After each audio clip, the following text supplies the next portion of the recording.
info ou intox, les fausses nouvelles pullulent sur les réseaux sociaux et certains sites internet. Elles peuvent être de simples canulars bon enfant, mais elles ont aussi parfois des visées moins avouables.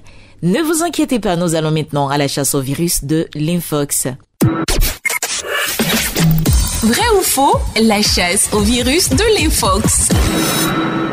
Bonjour, nous parlons aujourd'hui du vaccin Covid-19.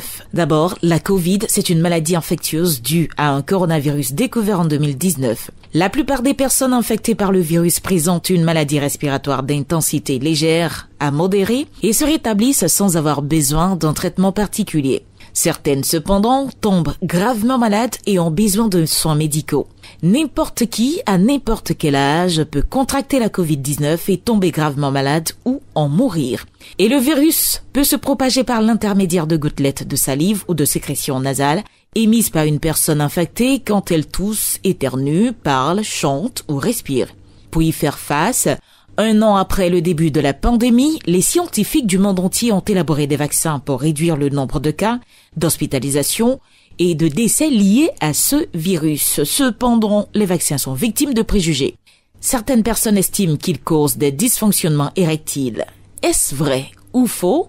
Dr Koné Amidou, responsable de la sécurité des vaccins au niveau du programme élargi de vaccination en Côte d'Ivoire, répond.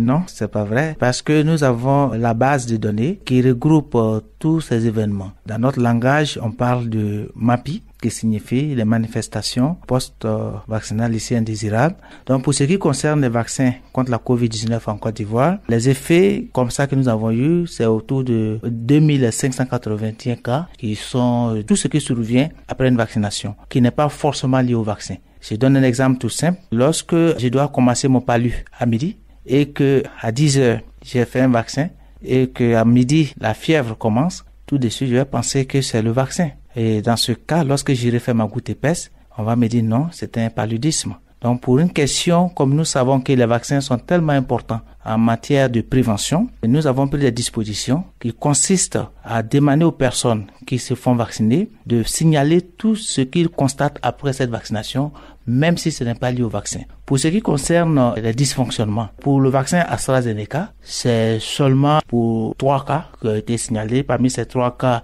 un qui a dit par exemple qu'il a eu une érection qui était forte, il y a un qui a dit qu'il avait une érection qui était molle. Donc vous convenez, pour près de 12 millions de doses de vaccins administrés, et qu'on vous signale seulement 3 cas, je pense que c'est des événements qui devaient survenir en temps réel, comme toute pathologie. Et oui, docteur, comme tout vaccin, les vaccins contre la COVID-19 peuvent provoquer des effets indésirables selon l'OMS.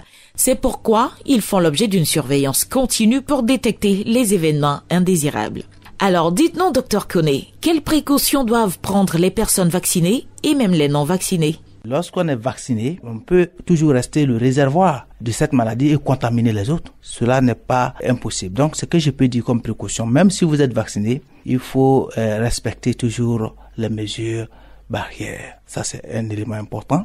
Et lorsqu'on n'est pas vacciné, la première des choses que je vais demander, c'est de se faire vacciner. On vaccinait les 18 ans et plus et on s'est rendu compte qu'il fallait encore vacciner jusqu'à 12 ans et plus, puisque le plan mondial sur les vaccins actuel dit que au niveau de la vaccination, les 10 ans à venir, il ne faut laisser personne de côté. Et c'est dans ce cadre-là, on est passé aux 12 ans et plus en Côte d'Ivoire pour ce qui concerne le vaccin Covid. Donc, pour les non-vaccinés, il faut se faire vacciner. Parce que dans le principe même de la vaccination, le GVAP, le Global Vaccine Plan de 2011 en 2020, dit en un de ses articles que la vaccination en fait doit être considérée comme un droit. Et ce droit-là doit mener chacun à demander cette vaccination-là, vu l'intérêt de cette vaccination, parce que la prévention est la chose la plus importante. Lorsque vous vous faites vacciner contre une maladie, vous ne ferez pas la maladie et vous économisez. Et lorsque vous allez faire la maladie, vous serez hospitalisé, il y a beaucoup de dépenses. Donc, les non-vaccinés, il faut courir vers les services de vaccination pour vous faire vacciner et les vaccinés, continuer de respecter les mesures barrières. Merci beaucoup à vous, Dr Koné Amidou. L'on comprend mieux que le vaccin doit désormais être un droit. On se donne rendez-vous la semaine prochaine pour une autre chasse au virus de l'infox.